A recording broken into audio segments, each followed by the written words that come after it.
এটার দাম যদি 65 টাকা হয়, এটা আপনার কেন লোক আসবে এখানে? ব্যাগ ছাড়া, ব্যাগ নিতে হলে টাকা নেওয়া লাগবে।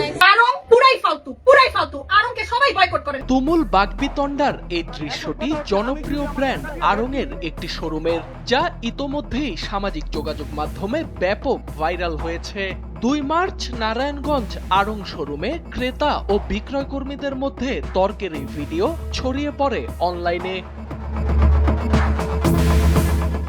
ভাইরাল ওই ভিডিওতে দেখা যায় আড়ং থেকে কেনাকাটা করার পর পণ্য বহনের জন্য আলাদা করে ব্যাগ কিনতে হচ্ছে ক্রেতাদের, অথচ দেশের বেশিরভাগ ব্র্যান্ড বা প্রতিষ্ঠানে কেনাকাটা করলে পণ্য বহনকারী ব্যাগ দেয়া হয় বিনামূল্যেই। ক্রেতাদের অভিযোগ, যে ব্যাগ কিনতে হচ্ছে সেটিতেই আবার আড়ং-এর ব্র্যান্ডিং করা, ফলে টাকা দিয়ে ব্যাগ কিনিয়ে ক্রেতাদের মাধ্যমেই নিজেদের প্রচার করছে প্রতিষ্ঠানটি। JBS holdings limited. ছড়িয়ে পড়া ভিডিওটি ইতোমধ্যে 1 কোটিরও বেশি বার দেখা হয়েছে ফেসবুকে। এতে মন্তব্য করেছেন 54,000-এরও বেশি মানুষ।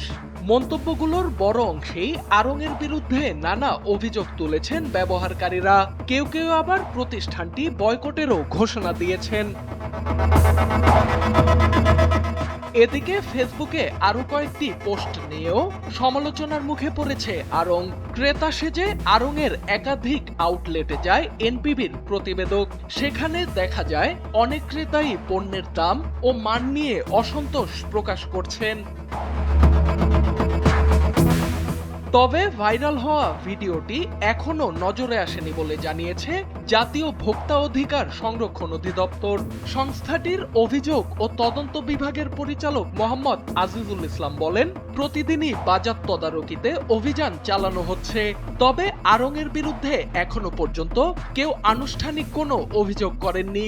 অভিযোগ পেলে আইন অনুযায়ী ব্যবস্থা নেওয়া হবে বলেও জানান তিনি।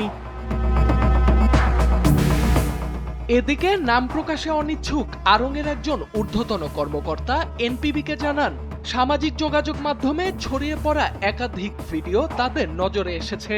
বিষয়টি নিয়ে সংশ্লিষ্ট বিভাগের দায়িত্বশীলরা কাজ করছেন বলেও জানান তিনি। সোহানাল রাজি, এনপিবি।